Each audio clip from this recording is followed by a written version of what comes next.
Welcome to the next video. In this video, I would like to go through some concrete examples of the concepts that we just learned. Okay, so let's look at an example of a radius. And if we go over to our diagram, okay, I'm just gonna scroll over here. If you're gonna be a radius, you have to start at the center and you have to go to a point on the circle. So you can see here that Y is the center of the circle. So one radius would be described as YT. So I'm going to put that here, YT.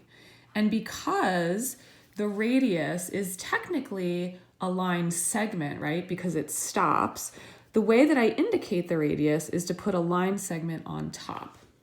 Now, that's not the only radius, right? Do you spot another one? If I look closely, I see that YX is also a radius. So I'm going to say YX. Because it's a line segment, I put the little line segment on top without the arrows. Now just note, it would be also correct to describe this radius as TY. You can reverse the order of the letters.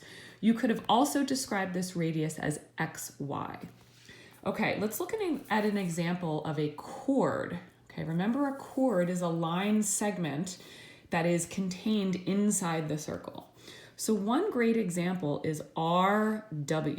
So I'm going to write down RW. You could also call this WR.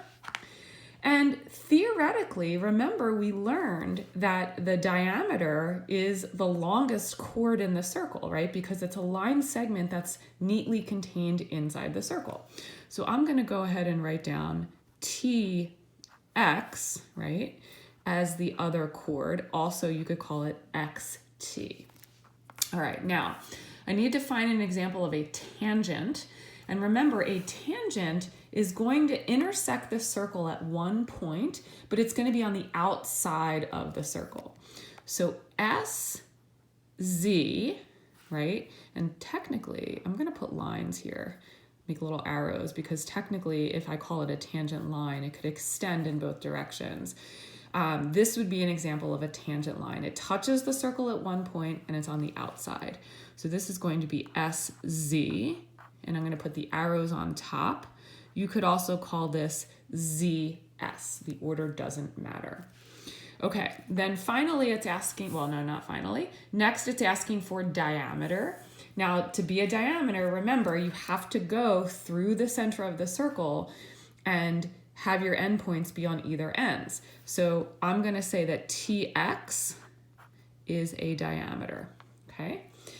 And finally, secant, that has to basically cut through the circle. So if I look closely, the only thing I can see that cuts through the circle is TV, right? I'm intersecting the circle here and here. And theoretically, I could extend this line if I wanted to, but I'm a secant line as long as I cut through the circle.